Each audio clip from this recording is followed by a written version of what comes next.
Together, we tread upon the surface level of Shenkerian analysis. Now, we lunge forth, and ever deeper. The river is wide, but the water is fine. You're listening to Music Student 101. Dive in with your hosts, Jeremy Burns and Matthew Scott Phillips. Welcome back. Welcome back to Music Student 101. Welcome back. This episode, part 3 of the Shankerian Analysis series. Yeah, it's turning into an extended series. Mm-hmm. Definitely put your theory brains into high gear for this one. Yeah. You love the theory, so we try and have as much of it as we can here. That's what we are. That's what we do. Yeah? That's what we do. It's hard to find elsewhere. So yeah, apparently people like it, which is awesome. I figured they'd hate this part. You know, they'd be about, talk about musical instruments more. Yeah, just teach me how to play Freebird. Teach me how to play Freebird. I don't know that I can teach you how to play Freebird. Despite it being always requested. Yeah. Yeah, people who enjoy the theory are also sometimes are kind enough to leave us reviews. Which is lovely.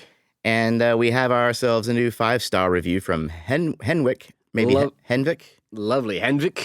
Underscore? Yes, and what do they have to say, Matt? Well, Henwick says, I am 16 years old, a self-taught pianist, and have been playing for about 5 years.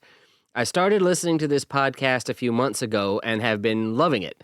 I'm finding these episodes very educational and the banter very entertaining. Keep up the amazing work. Cool. 16 years old, huh? 16 years old. That's awesome. Isn't it cool to be connecting to some younger listeners? Yes. You know, that was kind of my path. Yeah, we're grumpy old men ourselves, so. Yeah. But I started off one day a long time ago, a bright-eyed music lover, such as Henvick. Mm-hmm. And, I got my keyboard at age 9 or 10. Yeah. But I had no inkling of an idea of what theory was, or there was no music theory podcast to embark upon. There were no podcasts of any kind. Such had not been invented. So Henvick is off to a great start. Absolutely, yeah. I think it was my uncle's keyboard with me. Yeah, he left his keyboard over at my grandmother's, and I was about 11, snuck in there and spent a lot of time just kind of fiddling around. Oh yeah, for a kid that age, a keyboard is way cooler than a piano because you can make all those sounds. Oh yeah. So there you go. Yeah. Thank you, Henvick. Yeah, thank you. And then other people who like to support us sometimes join us on Patreon. Indeed. There's a donate page on our website you can go to, and you can either do a one-time donation via PayPal, or you can buy our merchandise. There's links there. And we do absolutely appreciate it. Yeah. And but some people like to do the subscription model, which is via Patreon. Yes. And one of these, I've been reaching out to a couple of new Patreon patrons, but haven't heard quite back yet. So there's no new ones to speak of. Okay. But there's some cool information that was shared to us by a member, Michael Serda, who we've talked about in past episodes. We have indeed. And he's a dedicated listener and a decorated member of our Patreon family. Michael says, to add to your episode notes, because he said he was about to start listening to the Shankerian analysis. Ah, okay. And he said to add to our episode notes, here's a book most notable for its price about Neo-Riemannian analysis and Shankerian theory. How about that? On the cover, says Michael, I see a music graph mapped onto a torus. Wow. I've got degrees in math, and I'm not sure I know enough math to come up with this stuff. I wasn't looking for this book for some reason. The great Amazon AI recommended it to me. Huh. And the name of this book he speaks of is called Exploring Musical Spaces, A Synthesis of Mathematical Approaches, Oxford Studies in Music Theory by Julian Hook. I've never heard of that. For some reason, I feel like I've heard the name Julian Hook, but if you haven't heard it, I probably haven't. I haven't heard of everybody, obviously. That sounds fascinating. Doesn't it? Yeah. I'm interested in... Because he says it's Shenkerian and Neo-Riemannian analysis. Those two things in my mind aren't especially math-based. Yeah. As in, not as mathematics-based as some other things, like set theory, or serialism, or things like that. So I'm wondering what his mathematical approach to those theories are. Right. It'd be curious. It'd probably be a good read. I bet. He says most notable for his price. I wonder if that means crazy cheap and easy to get, or I'm thinking so. yeah. So anyways, that was pretty cool. And also Neo-Riemannian analysis. Yeah. I think we're ready to get into that, aren't we? We can start. We've actually hit the basics, believe it or not, when we talked about chromatic mediant motion, which is the sort of dipping the toe into Neo-Riemannian analysis. Yeah, we've kind of mentioned it in passing a good bit of times. Yeah. But maybe you seem to think we can squeeze one episode out of Neo-Riemannian analysis. One episode, certainly. I know in doctoral theory we squeezed one class day out of Neo-Riemannian analysis. So, and I missed that day. So it's always kind of been this little bit of a hole in my. It's hilarious, I mean, but I did miss that day. For what reason? I'm sure I had a very good reason, but sure, yeah. but I did miss that day, and it's always been a hole in my understanding ever since that I've tried to fill in other places. Maybe by the time we do this episode, that hole will be filled. Well, I'm going to buy this book Michael recommends and see what they have to say. Awesome. There you go. So thanks, Mike. Oh, also, Michael sent me another article I wanted to share. Here's the title of the article. Musician who died in 2021, resurrected as a clump of brain matter, now composing new music. Could there be a filament of memory that persists throughout this biological transformation? How about that? That is amazing. I honestly find that, as a composer myself, I find that a little depressing that even after I've been dead for like 4 years, I'm still going to have ideas. It's like, oh, well, I had this, let's just get this down real quick. Yeah. It's like it's never going to end. Why wasn't that my first piece? Oh, yeah. Torture beyond the realm. Yeah. Yeah, it's almost depressing. I almost don't want to have any new ideas after I'm dead, but apparently it can happen. Sign yourself up for this little thing here. Yeah, no, thank you. Or try and stay alive longer. I mean, obviously. It's probably easier to, yeah. Well, I'll let you guys read the article, but the long and short of it is researchers have created an in vitro brain from DNA drawn from the blood of deceased composer Alvin Lucier. Is Alvin Lucier, huh? Are you familiar? Yeah, so his most famous piece was I Am Sitting in a Room. Okay.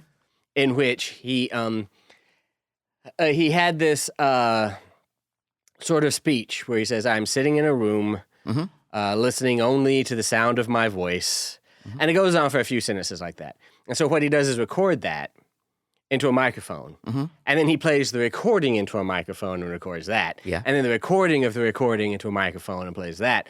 So the piece is this very gradual degradation of sound quality until you're left with these kind of sort of resonant ambient swooshes. How wild. Yeah. And it's really cool because he had a stutter that he had, kind of struggled with all his life. And at some point he kind of stutters like that. And, and it goes, and the stutter and the recording after all these cycles through, some crazy things happen to it. It becomes this one kind of percussive hit and all of this, So this wasn't a run-of-the-mill Western composer. This was... No, this was a 20th century Argentinian electronic experimentalist. Yeah, he did just recently die, although maybe not completely, according to this. But they say that this little brain that they've created composes music on the fly with electrical signals. So it's worth checking out at least if you're curious. That was on futurism.com. Fascinating. So thank you for sharing that, Michael, our good Patreon patron. Thank you, Michael. Very, very interesting stuff. Y'all go check that out. This is what we have at Social Hour. See, you learn all kinds of interesting things. Yeah, did you get out of bed thinking you would have learned about that today, Matt? No. Any of y'all? No. Yeah, see, yeah. And people ask us, why do you have a social hour? It's like, well, this is why. It might feel like a social hour, but sometimes it's usually just 15, 20 minutes. Yeah. Social hour. Yeah. Can you imagine if we did this for an hour? Yeah. Well, in the spirit of moving on, shall we? Mm-hmm. So we have one more listener mail here, and this is Karen Burns from Harvest, Alabama. Well, nearby. Huh? No relation. Yeah, right. That I know of. Who knows? Mm-hmm. What does Karen have to say? Karen says, "Hi, guys. I felt it very necessary to thank you guys from the bottom of my heart for the podcast. After over 2 decades out of college with a bachelor's in piano performance, I'm starting a master's program in music ed this fall. Oh, congratulations. Mm-hmm. One of the requirements is passing the music content praxis test." You know of this? Oh, yes, I know. This is for educators to make sure they know enough about what they're educating to educate other people. Aha. This is basic. To say I felt overwhelmed would be a huge understatement. I started studying 2 months ago and found the Music Student 101 podcast on iTunes relatively quickly. It has been hugely beneficial. The theory and history episodes are especially good. Thank you very much. Mm-hmm. See, the theory, it always warms my heart that people think the theory, because again, when we started this podcast, I thought those would probably be the first things tossed in the can for lack of interest, right? Mm-hmm. Hey, if that warms your heart, wait till you hear the end of this one.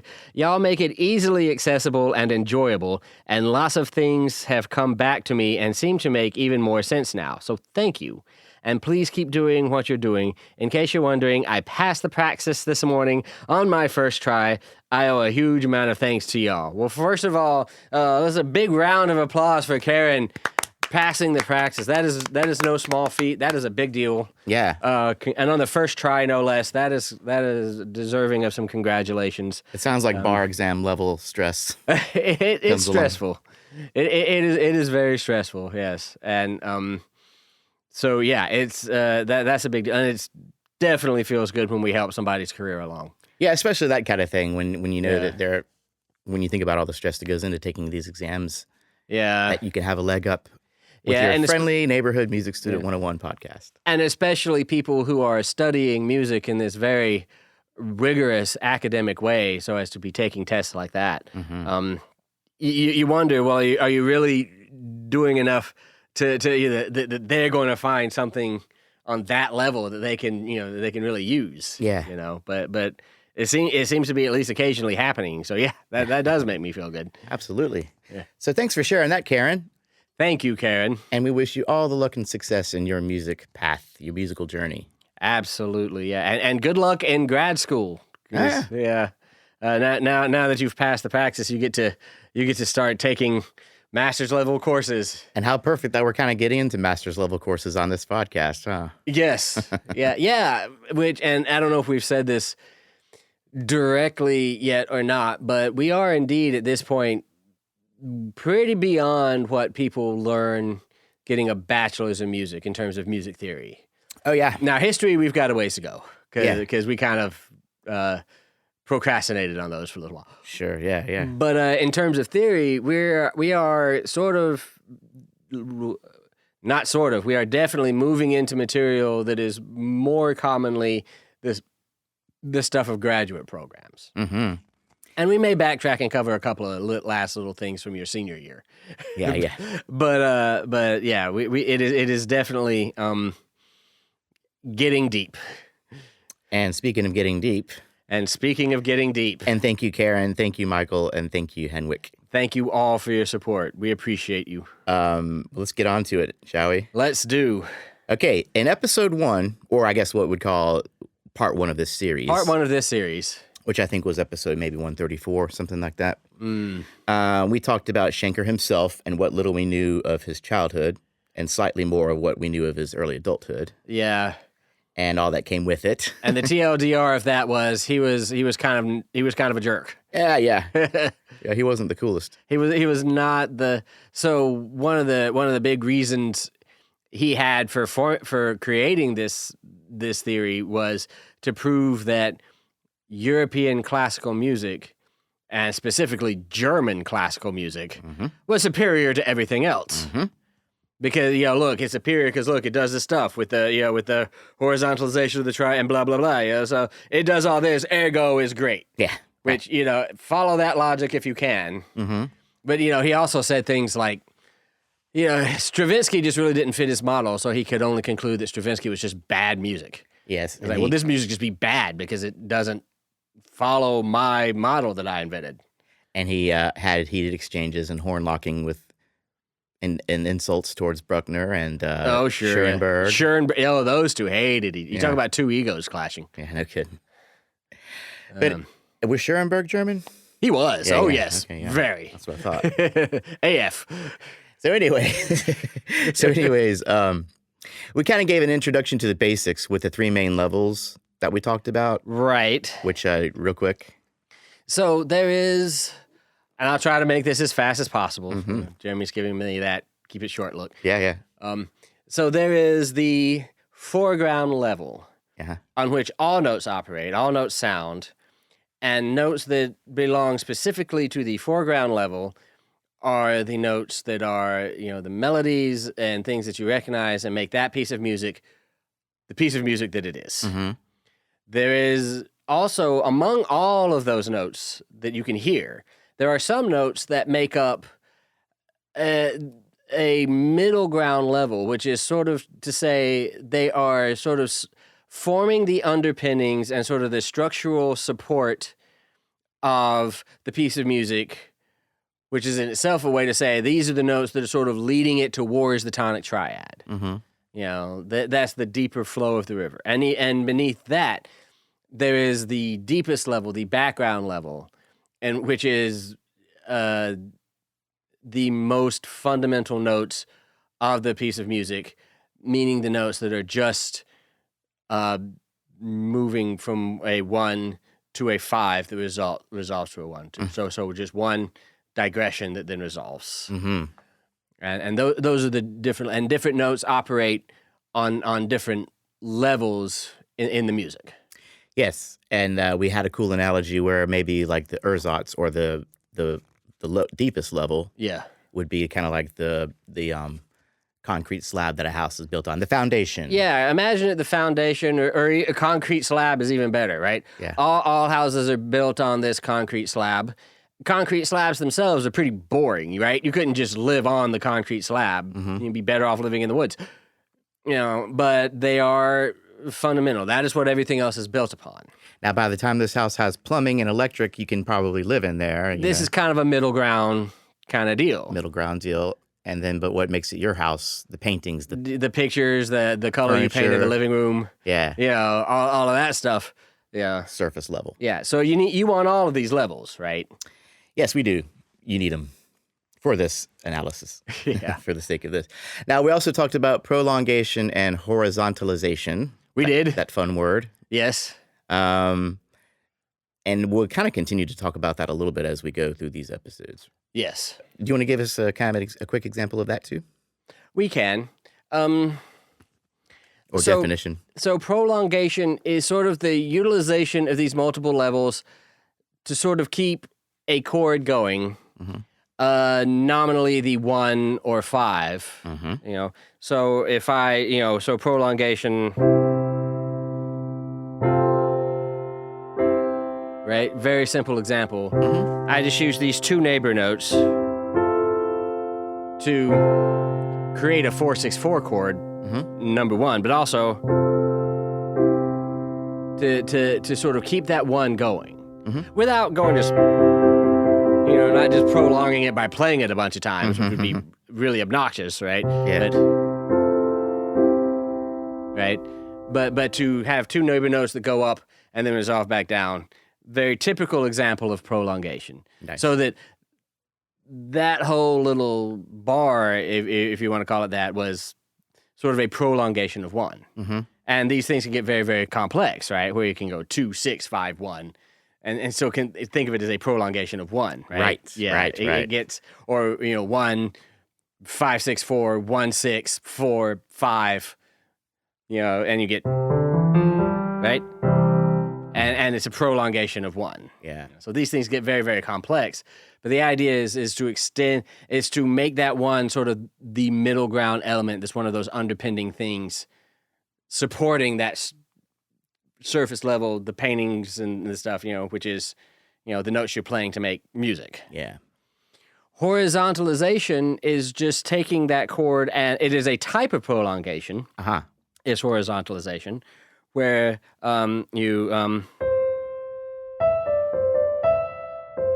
right, and you're using the notes of that chord, right? Mm-hmm. Right, these to create that sort of middle ground underpinning. Mm-hmm. So, right? Yeah. This is my chord, and I'm just...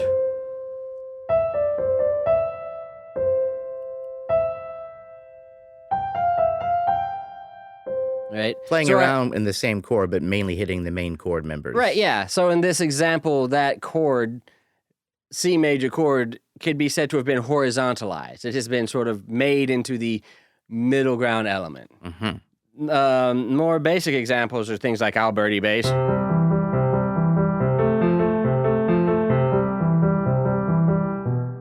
There you go. Mm-hmm. Right? Yeah. Things like that, where it's just sort of kind of been made horizontalized out rather than played as a vertical simultaneity. Yeah.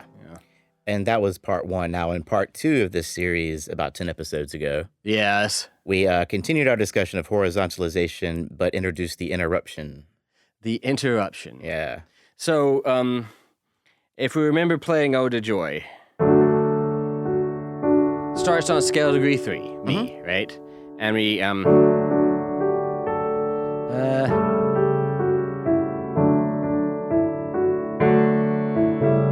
right? Mm-hmm. So in all of that time, we've managed to go, and then from 3 up to 5 and back down, right? Mm-hmm. Which is a kind of a prolongation of our tonic triad, right? Yep.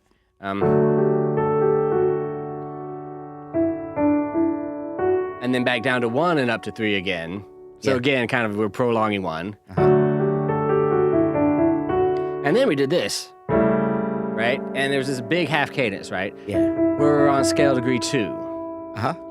And we kind of feel like that should eventually go, right? But and land on scale degree 1. Yeah. And eventually it will. But first, it has been interrupted because we're returning to 3.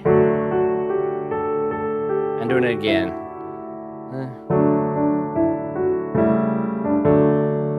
And now there's our scale degree 1, right?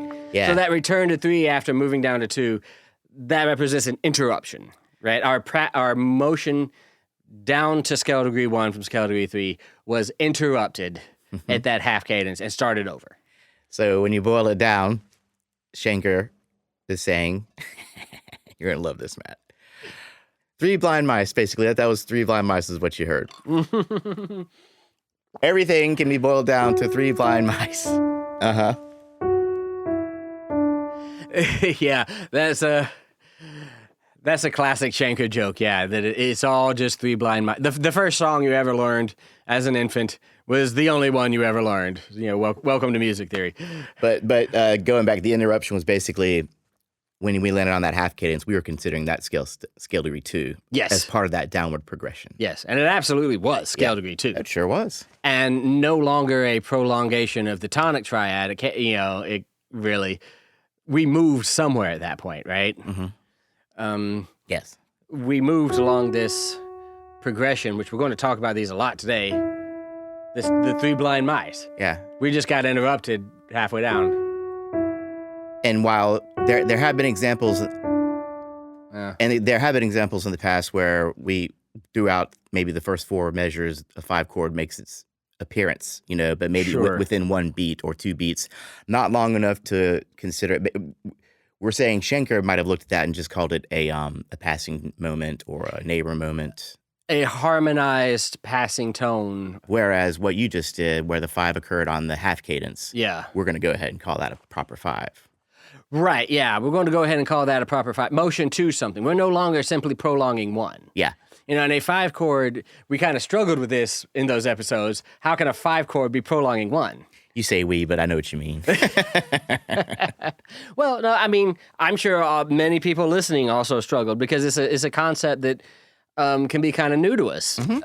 You have to start thinking on these levels, right? Yeah. On some level,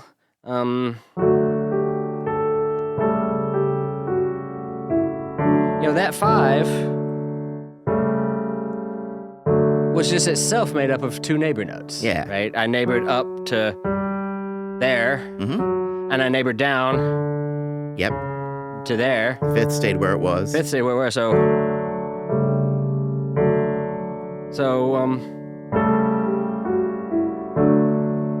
So just like as I said with prolongation, with that, those 2 neighbor notes. Number 1, I made a 4/6/4 chord, but I also did that and came back down. This 5 was also prolonging 1 on a middle ground level. Yeah. Right? Yeah. So on the most surface of surface levels, of course, a 5 functions as a 5. Yeah, we know that. We're not saying that was wrong or, unlearn what you have learned. We're just sort of expanding our ideas sort of down. Yeah. Right? The house analogy is a good one. Another good one is think about the way a river flows. Right? The water on the surface flows the fastest. I was thinking about that, actually. I'm trying to think of another good analogy. Yeah, it flows the fastest. It has all the rapids and the currents and and then but the water in the middle, halfway down, is flowing more slowly, right? And is sort of more responsible for the ultimate direction. What's most responsible for the direction is the water that's right on the bottom. Yeah, that has carved the path down which we are flowing. Yeah. Very nice. Yeah. I was going to call counterpoint like a waterfall or a stream where the rocks are dividing the water. Those are the lines of music. And they kind of move around. That's good one. That's a little sketch. We'll see. I like it. Thank you. Okay, so continuing, and then this is all just kind of review. And if this redundancy seems redundant, well, these are to me at least, still kind of complicated concepts. These are sophisticated, complex concepts that warrant a few passes over. Don't feel bad if it feels confusing to you upon first listen, or even upon second or third listen. Just sit with it for a little while. It definitely takes some time to kind of get used to. And if it bothers you, you can email me at info@musicstudent101.com and we can commiserate together. But I'm getting a little bit more open to this. I got no idea what this Dr. Phillips guy is talking about. He's crazy. He's kind of nuts. Yeah. What do you mean a 5 chord prolongs to 1? That's just dumb. Yeah, the nutty professor. But anyways, we talked about prolongation and function regarding the dominant and predominant functions specifically. And that was kind of the same concept, just prolonging, taking a 5 chord and finding ways to make it prolong, right? Absolutely, yeah. We talked about some things that we kind of already know. 2 and 7 have strong impetus towards resolving to tonic. Yep. Sometimes this is interrupted, as we discussed. The biggest thing about the dominant chord that we can talk about is how this resolution, and again, Ode to Joy is such a beautiful example. I'll get off it eventually, but this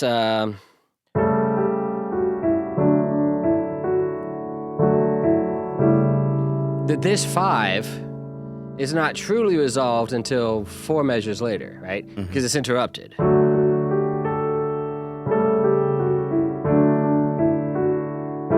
There it is. And there's the resolution. Right. Right? This idea of this resolution that can be held off, right, is kind of an important idea for understanding the middle ground. Right? Yeah. Cool. Now I have one more question before we get into the part 3 with talking about melodic prolongation. Yes. Do you think we could have taught Shenkerian analysis from day one without any of our previous theory discussions about harmony and counterpoint? I do not. Okay, just making sure. So I do not. You do need to have some of this kind of tonal harmony, counterpoint. Yes. Mainly counterpoint, right? Because you're saying Shankerian is really counterpoint based. Absolutely. There are theorists that believe in teaching students counterpoint first. Yeah. And then, with a good grasp of counterpoint, moving into things like part writing, tonal harmony and all that. I can be convinced of the merits of that. Mm-hmm. Schenker is absolutely not something you've got to at least understand counterpoint. Yeah. And really, you also have to understand. Yeah, you have to understand tonal harmony too, I would think. Mm-hmm. Or especially if you're going to talk about how tonal harmony and Shenkerian analysis relate. Yeah. Yeah, there's a reason this is sort of grad level stuff.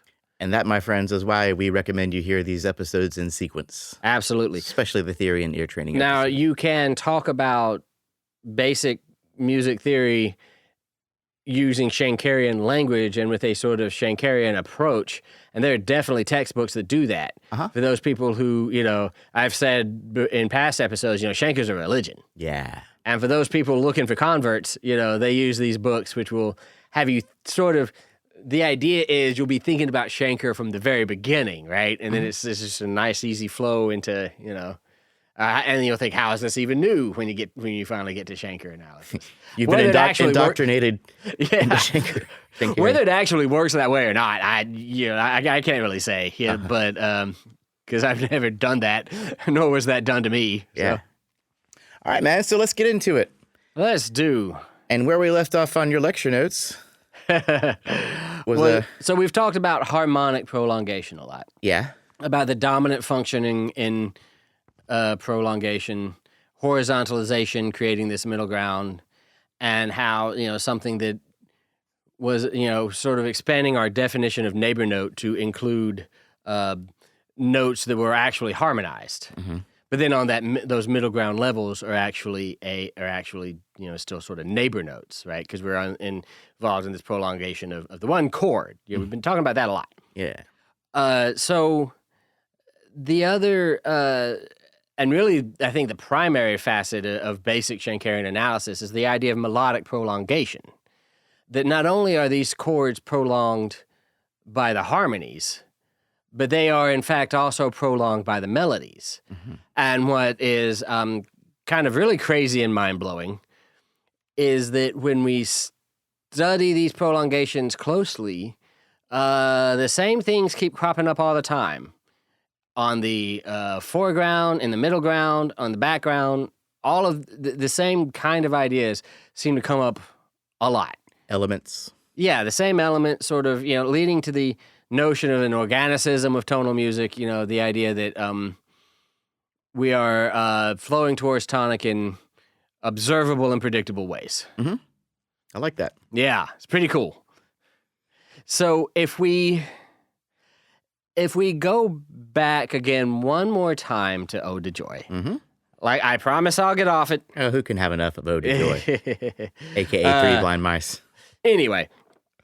So we remember Ode to Joy, of course, and we remember that we started on the scale degree 3, passed through scale degree 4, and up to scale degree 5, right? This very passage itself, which is existing on the foreground, right? And it is important to say that the foreground is very, very special and important. Far too many theorists, when they start talking about Schenker, start using phrases like, well, if we swipe away, or, well, if we ignore, boy, I hate that one. Then, and sort of use this language that seems to imply that we think some things in the music are more important than other things, that the foreground is kind of useless and we don't want to talk about it or something. I hate it when theorists use that language personally. It's all important, right? This foreground is important. From scale degree 3 through 4 up to 5. This is an example of what we call a linear intervallic progression. Linear intervallic progression. Yes. And this idea is at the heart of the way Schenker views melody. Okay. And at the heart of the Shankerian concept of melody. This idea that we have prolonged the tonic triad, right? By going, right? Through this passing tone. Linear intervallic progressions are horizontalizations of a prolonged chord that are filled in with passing tones, neighbor tones, what have you, right? But it mainly neighbor and passing because we mentioned that things like the appoggiatura and suspensions are more kind of time-based, rhythm-based. Yeah, more kind of rhythmic and time-based non-chord tones. And Shenkerian kind of dismisses that a little bit. Spends a lot more. Schenker is not the best theory to adapt if you want to understand rhythm, or the time sequence in which things occur, because it does kind of ignore it a little bit, not entirely, but it does kind of ignore it a little bit. We do focus mainly on passing tones and neighbor tones, especially as we're getting our feet wet with Shenkerian analysis. Okay. Yeah. Which we are. Very Absolutely. absolutely. 3 episodes in. Yeah. So linear intervallic progressions. I had a professor that called them lips. Yeah. LIPs, right? Okay. Lips. He thought that was funnier than it actually was, but it is also convenient. Another example. There's a Bach preludium.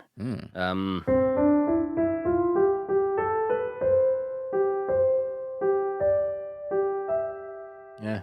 Now this thing is really awesome because it's an opportunity to talk about a couple of different important ideas, and I'm going to focus. So the first measure, the linear intervallic progression, is pretty obvious, right? So we're in C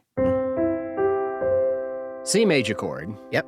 And we just basically walked up the scale to. Right? All the way up to the octave. All the way up to the octave. So we prolonged this C chord in this way. Okay. Schenker actually would have called that an Umstieg. We'll talk about that one day. Oh, yeah. We got some fun, fancy German words for you guys. Yeah. We got lots of good, fancy German words coming up. But once we get here, we have this.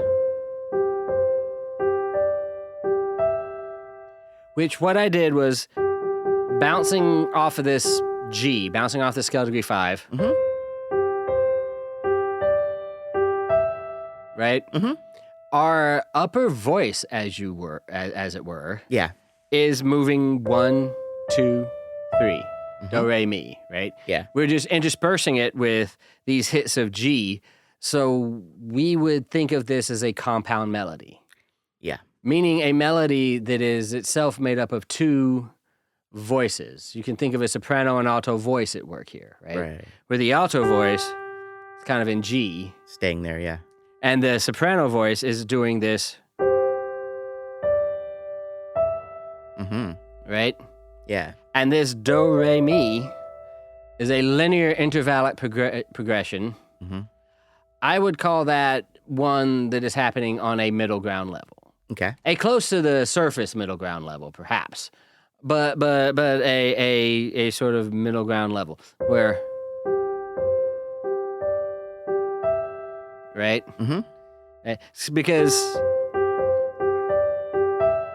Because we're sort of hitting this G down here every single time between it.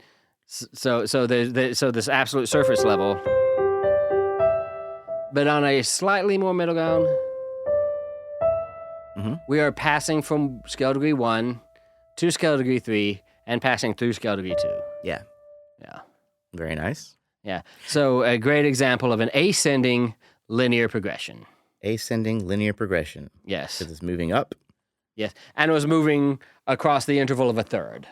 Yes. So linear intervallic progressions are named for 2 things. They're named for their direction. Yeah. And they're named for the interval they spanned. Intervallic progression. Yes. Right? So this is an ascending 3-prog. 3-prog. Yeah. There we go. An ascending progression of a third. Okay. Yeah. And that you spanned the interval of a third with this line of music. Yeah. Schenker called that a trying to remember German. Schenker called that a Schwestag. A 3-line. Okay. Yeah. Cool. Yeah. The absolute most common ones, though, are going to be blind mice. Right? Descending 3-prog? Yes. Okay. Descending 3-prog. Descending 3-line. We had it in Ode to Joy. 3, 2, interruption.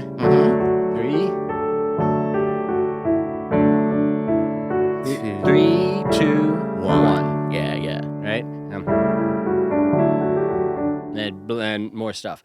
So this makes up a deeper middle ground construct around which this melody is based, right? Now on the surface, we're going up to 5 and down to 3 and then down to 1 and up to 3, right? We're kind of circling around 3, horizontalizing this D major chord, this one chord.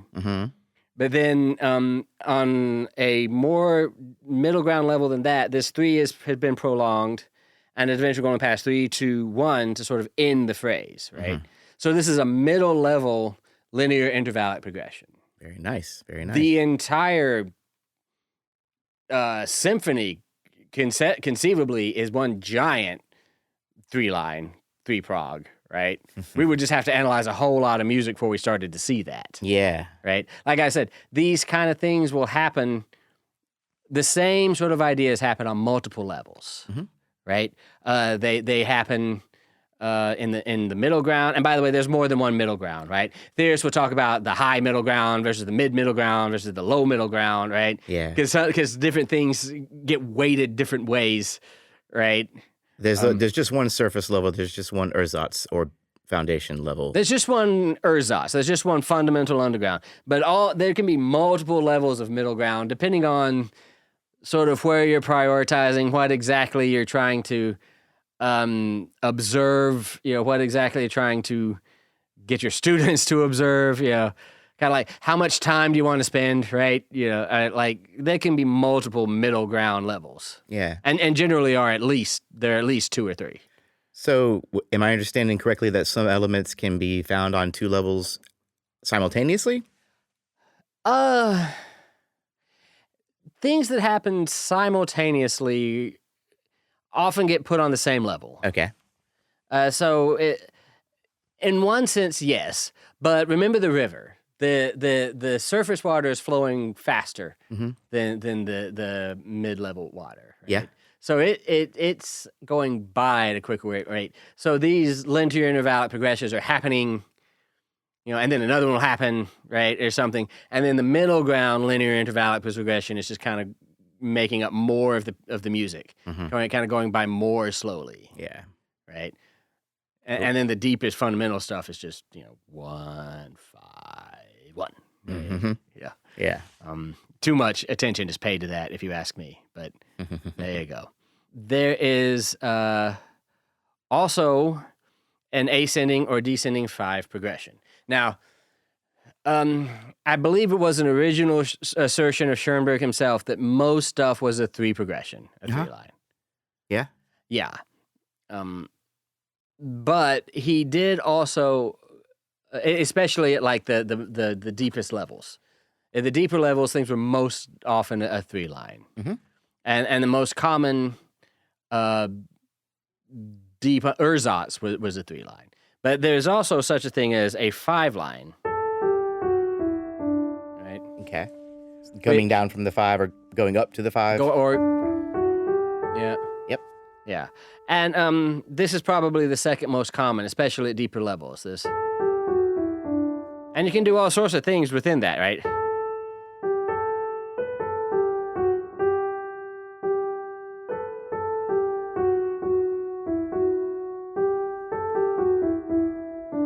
Or whatever you want to do, right? Oh, yeah, what is that song we used to sing in church? Da da da da da da da da da da. Yeah, that's the Gloria.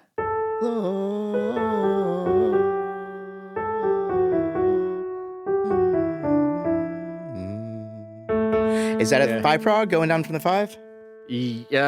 Actually, because it's interesting. It's coming down from the 5, but because it stops here, that kind of feels like an interruption, right? That's the 2, isn't it? Yep. So we kind of made it so we kind of interrupted, and then did it again, right? Yeah. And this is a motion to an inner voice. We'll talk about this as and then Right? It does eventually hit that. I'm trying to remember it now. Yeah, it's pretty darn close. So yeah, 5 prog interrupted right there at the 2. Very good. Very good. Very, very, very, very typical. So just, and then, yeah. So it's typically 3 progs are the most common, and then 5 progs. Yeah. What else you got? Well, we got 4 progs.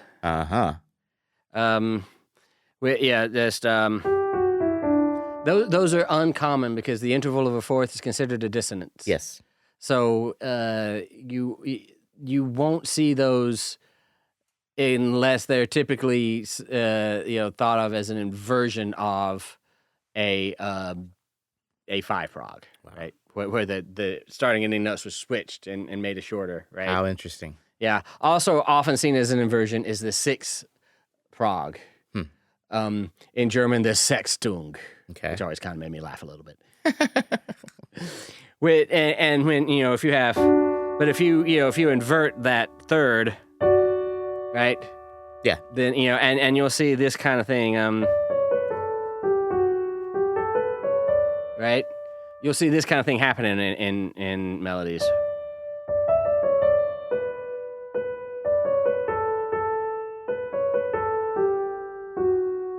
Right. Yeah, so is the 6 more common than the 4 in the same way that like a 4, let's see here. So a 3 prog in inverted would be a 6. And then a 4 prog inverted would be a 5.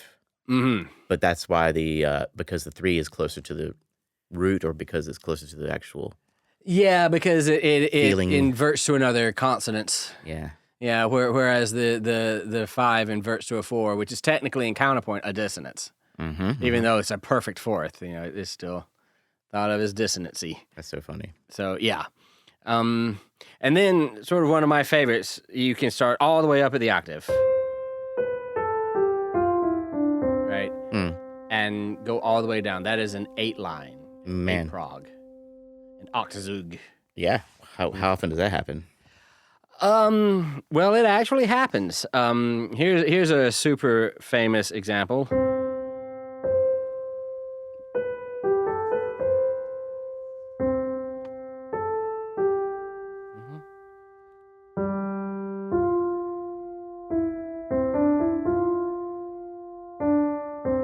Sorry. Right? Started all the way up at that octave, and while kind of circling around notes, still sort of very gently. Right? Kind of brought us leveling back down that octave. An extended 8 progression that makes up that first important phrase of that song. Yeah. Very nice. Yeah. So that is the linear intervallic progression. Yeah. And also, also the Bach, the ascending 8 prog, right? Okay. Yeah. Yeah. And we just did that a second ago. And very surface level one even, right? Yeah. Very cool. And so that's the basics of the linear intervallic progressions. Indeed. Schenker traced these, traced the origin of these all the way back to second species counterpoint. So, in second species, when you have 2 notes that are consonants together, and then you kind of pass through that dissonance, right? This was second species counterpoint, where you allow this dissonance as long as it's passing 2 another consonants, right? And so this is just a linear intervallic progression.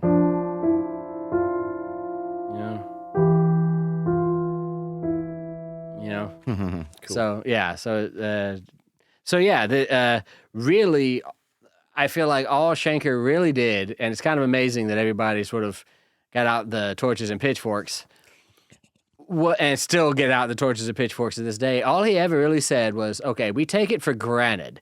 We take it as a truism that tonal harmony came from the laws of counterpoint. Okay. The counterpoint came first, and out of these counterpoint comes the way that chords work, 5 moving to 1 and all that we know about, right? We take that for granted. Nobody really argues that at all. Even people who write articles called "Why I'm Not a Shankerian," because they think they're Aldous Huxley. or Bertrand Russell. They think they're Bertrand Russell. Anyway, all he ever really did was say, okay, this truism, this thing that we all take for granted, that this music was actually based on counterpoint.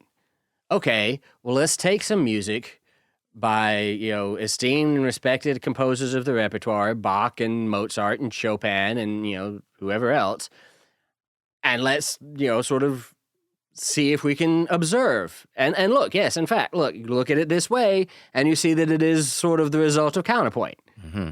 That's really all that he ever said. And people are like, you suck. Maybe it's how he said it. And a lot of it is how maybe I said it's the it. delivery. As a person who often defends Schenker, I often find myself wishing he would say some things just a little more diplomatically. I don't know if it's the translation or what, but, when he says things like the idea of changing key is an illusion, it's like... Yeah, I remember you saying that. Modulation is an illusion? Modulation is illusion. Modulation is a foreground element. Can we just call it or that? A middle ground element, whatever. But, people get upset when you say things like that. It's rude. Well, he's not known for his tact. Not at all. Not at all. I do, but when I say delivery, I do think that to some degree, he's possibly, maybe if he had taken the praxis exam, he wouldn't have made this so complicated. Maybe he could have worked on his pedagogy a little bit. He could have. You sort of have to think of the time and place in which he was. Certainly. You have to think about what he was trying to do. Indeed.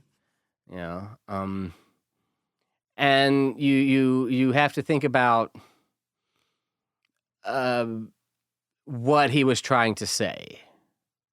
And the fact that he was trying to get people to listen. People sort of figured they understood what tonal harmony was by the 1930s, Mm-hmm. Mm-hmm. So, sometimes I wonder if he didn't feel like he had to be a little bit of a spitfire, a little bit polemical to get people talking about it at all. Yeah. Oh, yeah. Any press is good press. Any press is good press. And then you have to think about, what people, the time and places of all the theorists that have followed him. Yeah. Right? Because a lot of what we think of as Schenker theory today is really made up of the contributions of other theorists who came along after Schenker and sort of translated him for America and, contributed to this knowledge base. People like Salzer, Schachter, Alan Fort, those kind of big, heavy-hitting names. Mm-hmm. Well, so, cool. so yeah. Shall we continue? Let's continue. The neighbor note. The neighbor note. Which we have talked about a few times. We have talked about neighbor notes. Neighbor notes in Shankerian theory get special attention, sort of. Mm-hmm. They're not just foreground elements, but they're often seen in the deepest level of middle ground. So on the surface area stuff, neighbor notes are easily understood, right? Mm-hmm. That was a very surface level neighbor note I just did. Yeah. Even on sort of middle ground, like if I were to harmonize this neighbor note. No, no, no, no. Yeah, Is it 3/4? 3/4/3. Yeah. Okay, 3/4. Yeah. Even if I were to harmonize this, that's still not that huge a deal. But that's when I jump up and say, no, we heard a 3-chord and then we heard a 4-chord, you know what I mean? Or a 1-chord and a 4-chord, you know what I mean? And that's when I would gently remind you that 4-chord was also more neighbor notes. Yes. Right? Yeah. Yeah. That's when I say, oh yeah, I remember we talked about that. Never mind. But they are also found very, very deep. They are found in the deepest levels of the middle ground. Uh-huh. Are these neighbor notes. Deepest levels, huh? Yeah. So we start to have to kind of think about them sort of intentionally when they keep coming up like that, right? Particularly incomplete neighbors, which are also found all levels of foreground and middle ground. The incomplete neighbor is a concept that when you apply it to 4 moving to 5, ends up at a level just above the ersatz, just above the most fundamental level. You see this, right? 1, 4, 5, 5, 1. Right, yeah. So this is strictly speaking an incomplete neighbor in the bass, right? Right? An appoggiatura, as it were. Yeah. Right? So this neighbor note is found that deep, right? Wow. And because this happens so often, we start to think of it as kind of structural, kind of a thing. This 4 leading into 5 in the bass voice. Yeah. We still think of it as sort of a structural neighbor note, but it's a structural incomplete neighbor note that leads into the 5 as the 5 is going to resolve. It's just not as boiled down as the true ersatz. It's just one level above that. One level above it, yeah. Yeah, it's just the only thing left to boil down at that point would be to assume that incomplete neighbor as a prolongation of the 5 it leads into. Mm-hmm. Right? And now you're with your bass voice at least you just have which, right, 1 5 1. Boom. Yeah. But it goes that just because it happens so much, and not just at that deeper level, but at every level of the middle ground, you can see this 4 moving to 5 and harmonized either 4, with a 4 chord or a 2/6 chord or a Neapolitan 6 chord or whatever, right? Yeah. Yeah. So, fascinating stuff. In higher grounds, in higher level stuff, you can find neighbor notes that are acting in the middle ground, which means on the surface level, they are going to be usually harmonized. For example, Beethoven's Moonlight Sonata. Ah. Yeah. We all love that one. Yeah. And are we going to play a clip of that? Or? Yeah, actually. Okay. Hold on one second. Okay, yeah, so I got the Moonlight Sonata queued up here. Awesome. And here we go. Let's listen to it real quick. Mm-hmm. This is the part everyone knows. Yep. Horizontalization. With those chords arpeggiating.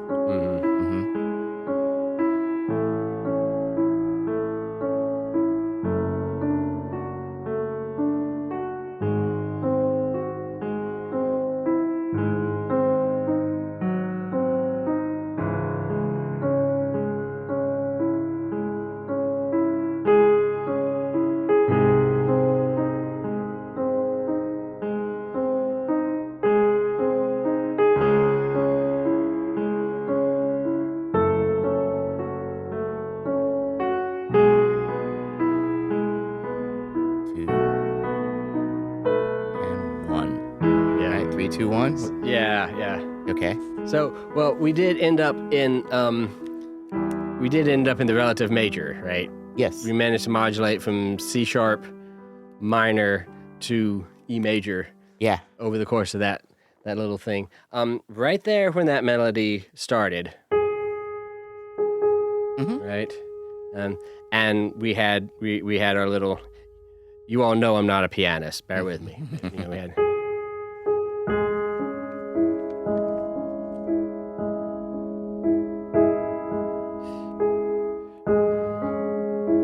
And then we had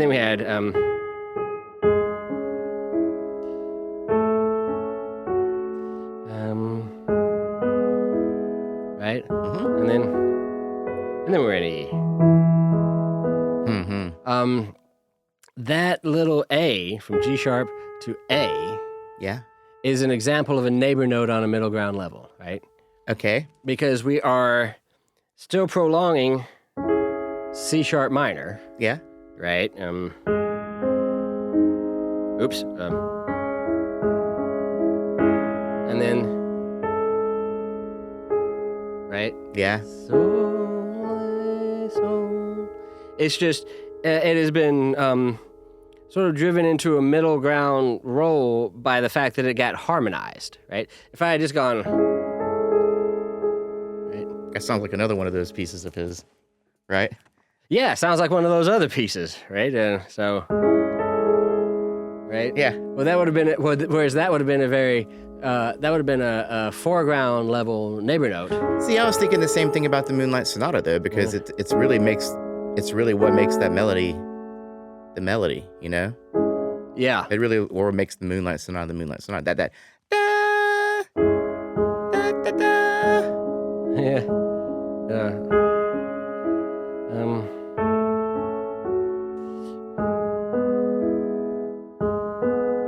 That's as far as I know how to play. Yeah. Yeah, and then we're moving to the relative major, and we just haven't learned enough Shankar to deal with that yet. And no one knows that part anyways. Yeah. Everyone knows that part, we just play. Yeah, what to me makes it more middle ground, which is to say makes it a little bit more of a structural underpinning, is the fact that it got harmonized. Okay. Right? Now, let's not overstate things. It's not some deep, fundamental, structural happening necessarily, right? Mm-hmm. But it's a little more, the harmonization makes it a touch more consequential than if I just went, right? Yeah. You know? And then and then from G, we have a linear intervallic progression, right, down to E. Yeah. We just had what, From G sharp, was it? later, G sharp, yeah. G sharp, F sharp, E. We just had in between what we might call a consonant skip from F sharp to B, right? What'd you call that? A consonant skip. Consonant skip. Yeah. Okay. Consonant as in Yeah. pretty. But we're getting ahead of ourselves, so we'll talk about that at some point. Cool. Yeah, the A right there, and it is in measure 6 of Moonlight Sonata, and neighbor note or an incomplete neighbor note. What do you think, Jeremy? Is that an incomplete neighbor note or a neighbor note? That A. I want to say it's a neighbor note because it goes back to G sharp, doesn't it? I would say so too. Yeah. No, we're back at G Right, sharp. yeah. Now, when we get to G sharp, we are harmonizing a different chord. Oh, yeah. Yeah, we are harmonizing E major. I see. So that blows apart the whole non-chord tone thing Yeah. because it's Actually, we're harmonizing B, right? Because this is a cadential motion, but So you're saying Schenker would say he would dismiss that as a neighbor note. well, I don't know. Neither one is dismissal. It's just a question of terminology. You know? I personally cannot dismiss that. I have to feel like that is part of the prolongation of G sharp. Okay, that's fine. That's fair. Yeah. In Shankerian, Yeah. from the Shankerian lens. But, as a prolongation of C sharp minor, it's a little trickier. Mm-hmm. Although not necessarily. E major could be a prolongation of C sharp minor, right? It's a mediant motion. Yeah. But again, technically we're in B, which is kind of, oh man, yeah. I would have to think about that. Modulations can be hard. Oh wait, are we in B or I see four? Well, sharps. technically it's a B major chord, right? Because we have it's a 5 chord in E. It's a 1-6-4 into 5. Got it. Right? Yeah, cadential 6-4. Okay. Yeah. I thought you were talking about the key. Yeah. And anyway, food for thought. Food for thought. I want to call it a neighbor note. It just depends on how you're going to sort of analyze that modulation. Yeah. I'll buy that. Yeah. But I would probably end up calling that neighbor note if I was doing a Schenker analysis of this. So anyway, a couple of other things. Compound melody, we've kind of already discussed before, right? Mm-hmm. Like, so for example, in the Bach.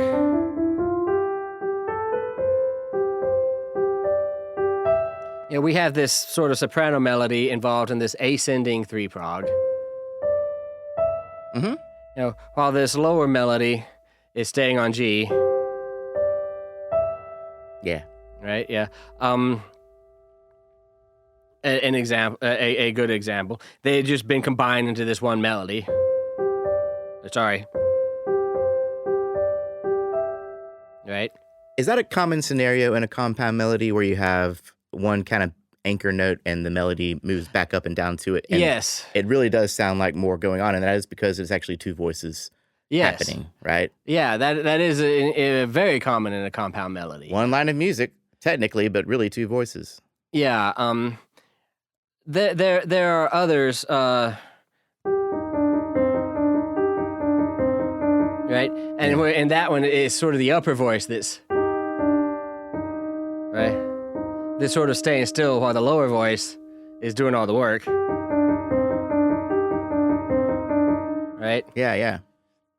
And then there are others still, which both are a little bit.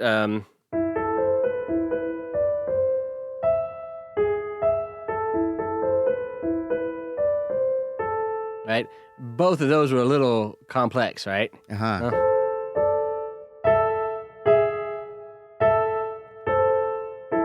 Right? And that was actually kind of, you could make three voices out of that. Yeah. That's Bach's two-part invention in A minor. Mm-hmm.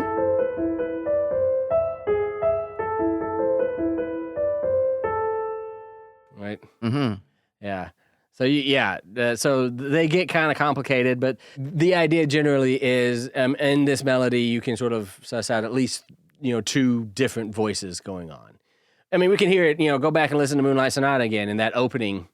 You can hear different voices all arpeggiated out, and they're just playing those arpeggiations. But listen to the highest note of those arpeggiations, and there's a voice going on there, a voice moving in contrapuntally defensible ways. Yeah. Right. Yeah. A lot of these I'm noticing are Bach examples. Yeah. Is there any that are not Bach? Uh-huh. Bach was big on the compact. Yeah, I mean, I'm sure there are. Mm-hmm. Well, we did some Beethoven examples, I mean. Yeah. But all German folk, coincidentally. German music tends to be the stuff that adheres to Schenker best. Yes. Yeah, because he was trying to prove that German music is superior. Mm-hmm. Like, not for nothing, just saying. But Exactly. yeah. We will usually in Schenker separate out these two voices and recognize the melodic movement of each. Yep. So, we will, the lower voice will have downward facing stems.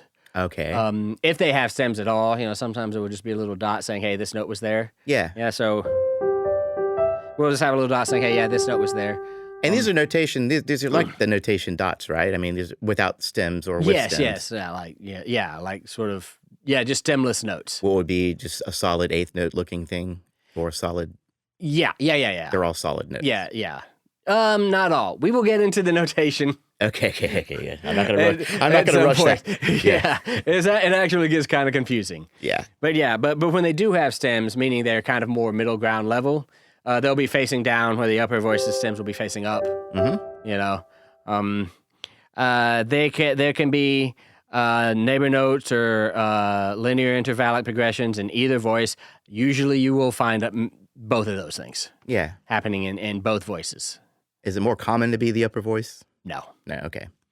The inner voices operate on the same levels of counterpoint, the same laws of counterpoint as the outer voices, so they will themselves have neighbor notes and passing tones, linear intervallic progressions, which are the result of those things. Yeah. I bet especially in those fugues. Oh, yeah. Yeah. A fugue is an easy example, but even in things like Schumann and Chopin, and it gets, Oh, yeah. Very good. Yeah. What else you got? Transition to an inner voice from an outer one. Uh-huh. So often, we will have things like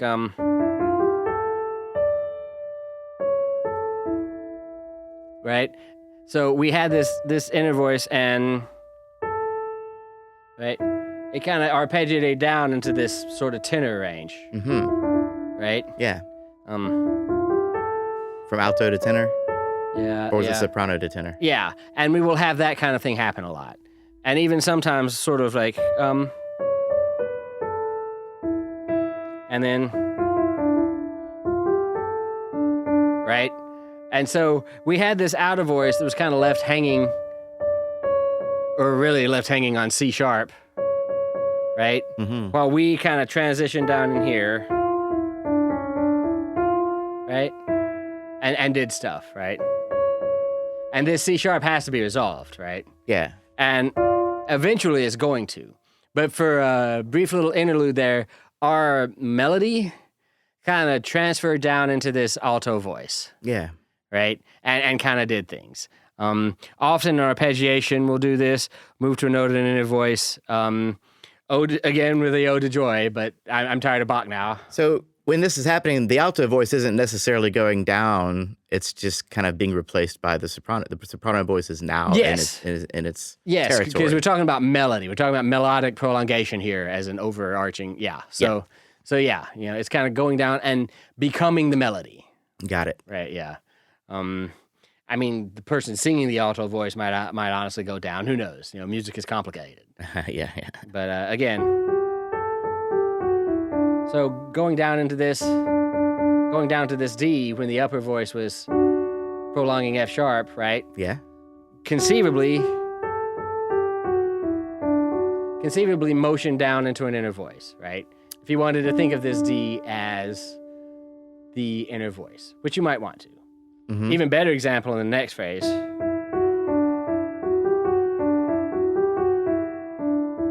When we jump down to this A.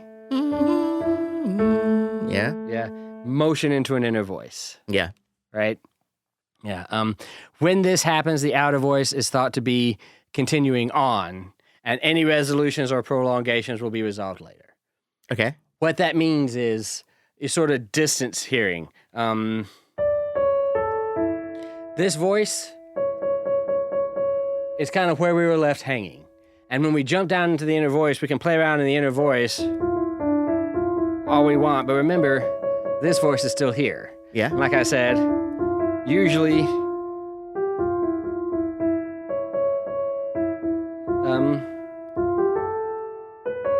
right, we're going to have to resolve that. Okay. Somewhere, at some point, some way. Usually those kind of things will be resolved later. Mm-hmm. That kind of got left hanging. Uh-huh. It's not just going to be left hanging forever. Is that a type of interruption? Is that a type of interruption? Yeah, sure. Maybe to some degree. Well, if the linear intervallic progression it was in got repeated, before it resolved, then that would be an interruption. Got it. If it just came back and was resolved, then probably not. Both of those things can happen and will happen. Yeah. Yeah. Very cool. Yeah. Makes sense. Good. Well, I mean, I think probably for the sake of time, we should probably call it there, huh? Probably. But what else do you have to say before you? Just a little tease. Yes. Right? So what does all of this mean? When we start looking at music and analyzing it this way, we find some notes are neighbor notes to something else that is being prolonged. Mm-hmm. And then we find that those things that are prolonged are themselves neighbor notes, surpassing notes involved in intervallic progressions, 3 progs and 5 progs, mm-hmm. that are prolonged at an even deeper level. And those things, again, are prolongations and neighbor notes and passing tones and prolongations of things at even deeper level. And we go down and we go down. And something that gets probably more attention than it should was the ultimate sort of logical conclusion that Schenker found was that at some point you are down to the notes that cannot be said to be a prolongation of anything else. Uh-huh. They're not a neighbor note of anything. They are just the most fundamental notes. That is what he called the ersatz. And the ersatz was 3 blind mice. 1-5-1, walking down from 3 to 1. Yeah. And perfect authentic cadence. Perfect authentic cadence, yeah. 1-5-1, yeah. Mm-hmm. With 3-2-1 melody.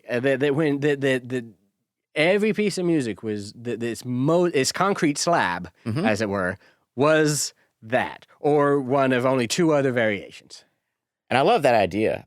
That idea. It's almost like when the physicists are trying to find this unified theory, of how the universe It works. is very much that. Yeah. Einstein was trying to find his unified field theory at the same time Schenker was working on this. No kidding. So maybe there was a little bit of influence in there. Absolutely. They were both German. They were both intellectuals. Contemporaneous with both of them was also Freud, mm-hmm. Trying to determine the basic structure of the human mind. Yeah. Right? It was kind of a thing in the first half of the 20th century that we could scientifically rationalize our way into understanding absolutely anything, and most Germans seem to feel like there was a sort of fundamental system behind it all. Yeah. Yeah. And Schenker is part of those. Nice. Yeah. Well, do you want to give a quick recap of what we've done so far on this episode? All right. Yes. To the extent that Schenker can be recapped at all. Right. Melodic prolongation. Linear intervallic progressions. AKA lips. AKA lips. Such as the 3 prog. Good old 3 blind mice. Right. Which on the surface level was just 3 blind mice. But when it's in a middle ground level, there's all this surface level stuff that can happen over it. Or whatever, right? Mm-hmm. And so it can go down. We've talked about it going up. Right? Little compound melody. Yeah. We talked about the 5 progression. Right? Which...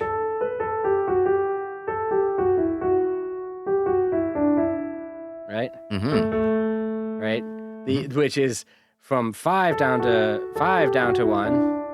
All of these as ways of prolonging a chord. The 1 chord most often, or the 5 chord sometimes. Mm-hmm. Right? And then the 8 prog. Which happens all the time.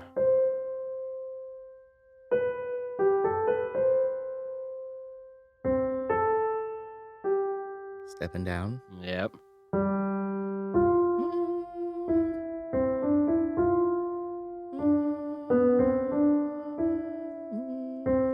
Yep. So, yeah. All the way down the scale. All the way down the scale. Beautiful.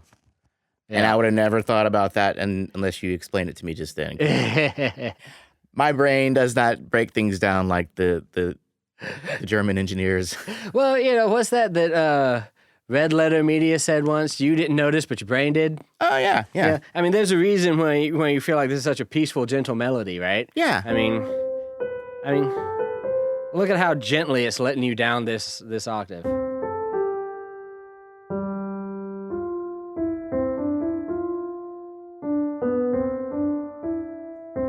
Right? Oh, yeah, it's brilliant. You know where it's going, right? It's brilliant, yeah. This is an 8 prog, and you know you're going to end up on that. You just don't know you know it. But you do know it, and when it does, you feel satisfied. Yes, you right? do. Yes. This is why people hate serial music, incidentally. It doesn't do that. Yeah, Your brain doesn't notice. Your brain doesn't know what's going on. Your brain wants to hear it, but it doesn't. Yeah, and then it doesn't like it. It doesn't like it. No, so we had the descending and ascending 3 prog, descending and ascending 5 prog, and Yes. you just did an example of the 8 prog. Yes. But you're also saying that there's also a 4 prog, not quite 4 as prog, common. 6 prog, yeah. Slightly more common maybe than the 4 prog because Yes, it's an yeah. inversion of the 3rd. Right, yeah. But that's the basic idea behind linear intervallic progressions. Then we also talked a little bit about neighbor notes. Got some special attention from the neighbor notes. They get some special attention. It's particularly in the foreground of the bass, which, when we talked about the ersatz, eventually was, right? The very next level up includes that incomplete neighbor tone of 4-5-1. Got it. Right, yeah. So get some special attention. Also get special attention in middle ground elements by being harmonized. Making a 4 chord out of a neighbor note, or a 2-6 chord out of a neighbor note, or something. Mm-hmm. Passing 5-6-4, what have you. I guess that would be a passing note. Anyway, you get the idea. And we talked about compound melodies, kind of a lot. Passing tones and neighbor tones are kind of on the same level for the most part. Yeah. Yes. Kind of middle level, mid-level stuff. Yeah, kind of treated the same way. They're all on all levels. All of it's on every level. Mm-hmm. But they are kind of treated the same way, passing tones and neighbor tones. Yeah, the second species counterpoint. Cool. Yeah, and we also talked about compound melody, where we can say that there are 2 voices at work within a melody. Right. Yeah. So Bach does these a lot. But this information was made known to us before we even talked about Schenker. So how does this apply to Shenkerian analysis? Because in Schenker, we will notice that in both melodies that are going into making the compound melody, we will see the same kind of things that we have thus far discussed. I see. Neighbor notes, linear intervallic progressions, and the like. Okay. All within a single melody can actually get kind of complex. He's just demonstrating how it can occur within compound melodies as well. Yes, absolutely. Okay. And that it can. Yeah. Right, yeah. And then we also talked about transition to an inner voice.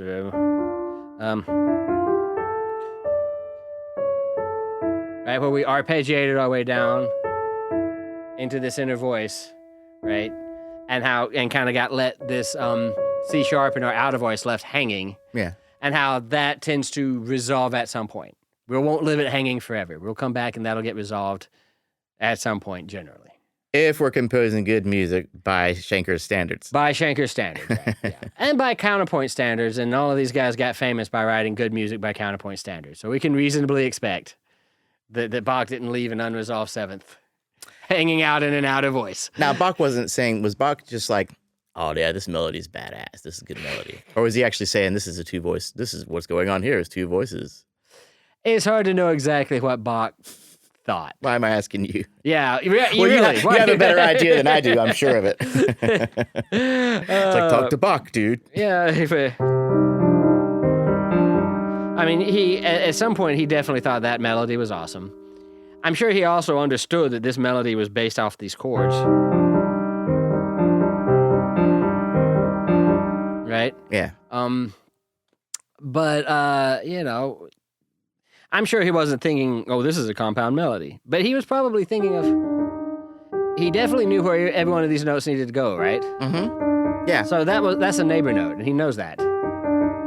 Yeah. And this is an arpeggiation. So, right? Yeah. And he definitely knows that this chord, whether he's using Schenker terms or not, I think he's got to realize, I mean, if he watches his own hand while he plays it, he's got to understand that this is basically C minor, right? Yeah.